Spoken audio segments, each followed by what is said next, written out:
Hey everybody, now that you installed your God Backup application on your Android device, let's walk step by step how to start auto-uploading your data. This configuration usually works best if you just want to set and forget. So step 1 is, let's log into our God Backup account. I'm using a demo for this purpose. Here you will see your account name and the device you're trying to connect to. I am using a Galaxy S10. I'm going to click Grant Access. Since my account is brand new, I'm not going to have any files here, so let's start uploading. In this example, I want to upload my photos and every picture that I take on my camera automatically.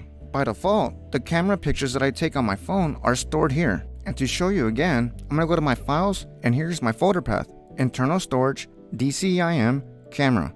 And by the way, DCIM stands for Digital Camera Images. You've most likely seen this on an SD card from a digital camera. So I want to back these up in every photo I take with my phone camera in the future, automatically. How do I do that? I'm going to start by hitting these 3 lines on the top left. A side menu will then pop up, and I'm going to come down to my settings. Here, you're going to have a list of options for backing up your phone. As an example, if you like, you could choose to back up your contacts, your calendar dates, or you could choose to back up daily. You may be prompted to get access to your phone. When these gray little tabs turn blue, that's saying yes, I want this option. But in this example, I'm going to go ahead and just turn them off.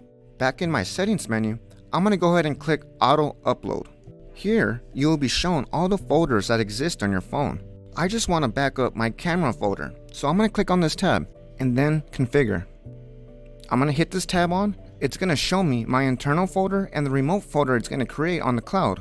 Now, depending on your data plan, it's very important to check this upload only on Wi-Fi. And another thing, your initial upload will most likely be huge. So it is best to keep your phone on the charger during this process and do this overnight. So I'm going to go ahead and check only upload while charging. Yes, I want my existing files to be uploaded. You'll have the option to upload subfolders, which are basically folders within folders. I want my original file to be stored locally on my phone. And I want to be prompted if I have a duplicate file just to double check. I'm going to go ahead and save that, and it's going to prompt you to make sure that your battery optimization is turned off. This upload process is very CPU intensive, so you'll need your full battery potential. My battery optimization is already turned off, but I'll go ahead and hit disable anyways. Now you'll see my camera folder has a blue cloud, meaning that it's ready to start syncing with my God Backup cloud. So let's go ahead and start. Now remember, your initial upload might take hours or even overnight. So as I mentioned, it's best to keep it on the charger and limit your phone use. On this top corner, you'll see this little icon, which means that the process is happening. Okay, my photos are now on my God Backup cloud. You have the option to view them as thumbnails or click this tab and make them in list view. And then this A to Z to sort by. Now I'm going to take a picture on my phone just to make sure that it's uploading automatically. Okay, here's my picture and it's stored internally on my phone in the camera folder. Now, I'm going to go back to my God Backup cloud.